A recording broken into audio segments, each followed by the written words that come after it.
कहते हैं लक्ष्य बनाकर हौसले के साथ किसी काम को अंजाम देने की ठान लो तो फर्श से अर्श तक पहुंचने में सफलता मिल ही जाती है। इसके कई उदाहरण भारतीय कॉरपोरेट सेक्टर में मौजूद हैं।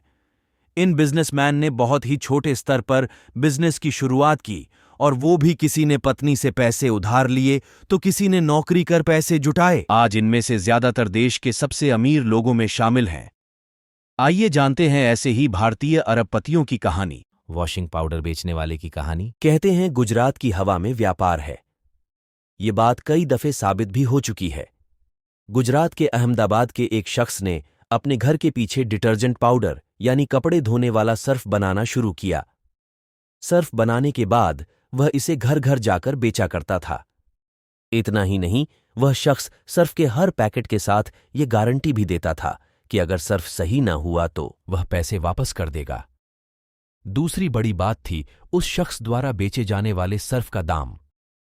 उन दिनों बाजार में जो सबसे सस्ता सर्फ बिक रहा था उसकी कीमत भी 13 रुपये किलो थी, मगर यह शख्स अपने सर्फ को मात्र 3 रुपये किलो दाम पर बेच रहा था।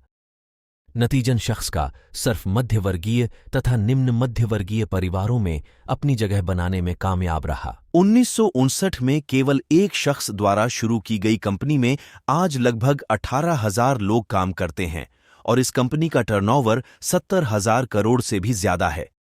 उस शख्स का नाम है करसन भाई पटेल और जो वॉशिंग पाउडर इन्होंने बनाया वो है निरमा।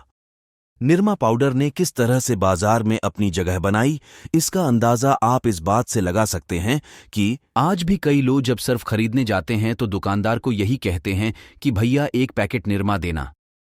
फोर्ब्स ने ही यह जानकारी भी दी थी कि एक साल में निरमा पाउडर की सेल 8 लाख टन है। सबसे बड़ी बात यह थी कि करसन भाई का जन्म एक बेहद सामान्य परिवार में हुआ था। उनका बचपन गरीबी में बीता, जिस कारण वह ज्यादा पढ़ भी ना पाए, लेकिन उनके अंदर व्यापार करने का गुण था जिसके दम पर आज उनका नाम भारत के सबसे अमीर लोगों में लिया जाता है। 2 रुपए मजदूरी कमाने वाली लड़की की कहानी। एक गरीब दलित परिवार में पैदा हुई लड़की जो बचपन से अपने परिवार की मदद करना चाहती थी। छोटी सी उम्र में गोबर के उपले बनाकर बेचती थी। इसी गरीबी के कारण मात्र 12 साल की उम्र में उसकी शादी उससे 10 साल बड़े शख्स से कर दी गई।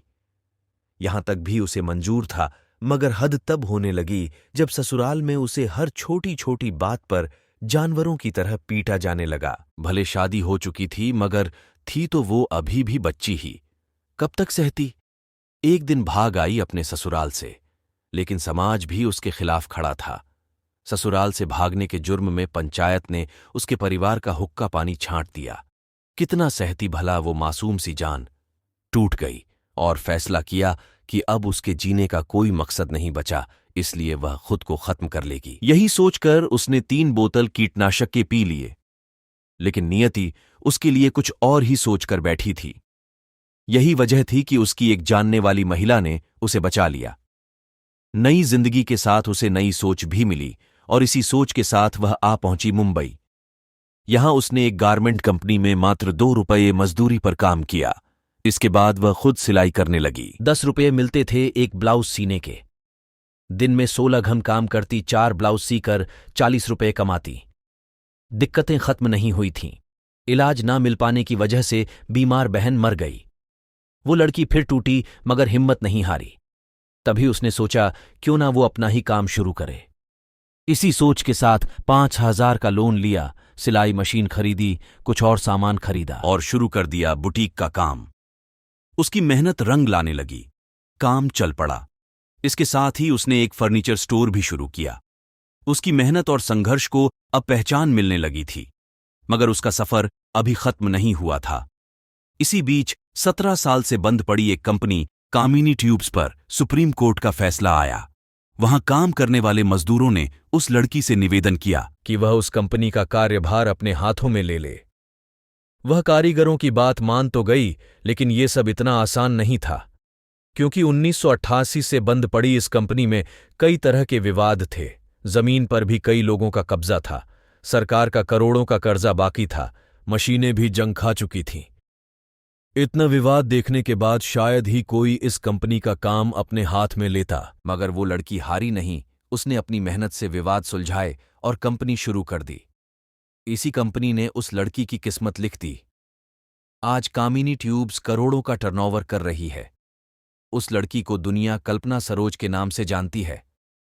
वही कल्पना सरोज जिनकी कंपनी 700 करोड़ की है। कारों के शौकीन नाई की कहानी। एक शख्स जो अपने पिता के निधन के बाद उनके छोटे से हेयर सैलून का काम संभालता है, अपने काम में पूरी मेहनत और लगन से जुट जाता है।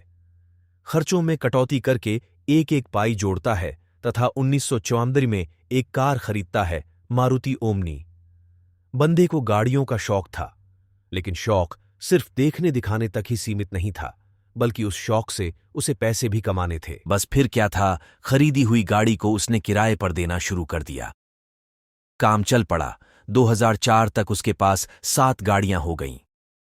आज के समय में इस बंदे के पास सफेद रंग की Rolls Royce Ghost, BMW 7 series, Mercedes Benz E class, Mercedes Benz Viano, BMW 5 series, Honda Accord, Honda CR-V सहित कुल 200 गाड़ियां मौजूद है। अपनी महंगी गाड़ियों से ये शख्स आज गाड़ी का 50,000 प्रतिदिन के हिसाब से किराया वसूलता है।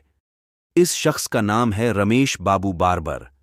इन्हें बार्बर इसलिए कहा जाता है क्योंकि बंगलुरु के अरबपति होने के बावजूद भी आप चाहें तो इनके सैलून पर जाकर इनसे 100 रुपये में बाल कटवा सकते हैं। ये उसी सादगी से आज भी बाल काटने का काम करते हैं जिस सादगी से इन्होंने ये काम शुरू किया था। बड़ी बड़ी फिल्मी हस्तियां हों या फिर राजनेता, सभी इनके क्लाइंट हैं और रमेश एंड ट्रेवल्स के नाम से चल रही इनकी कंपनी द्वारा महंगी गाड़ियां बुक करते हैं। ऐसे ही प्रैक्टिकल स्टोरी वीडियो देखने के लिए सब्सक्राइब करें। आपके अपने YouTube चैनल एजुकेशन ऑथर को मिलते हैं नेक्स्ट वीडियो में। धन्यवाद।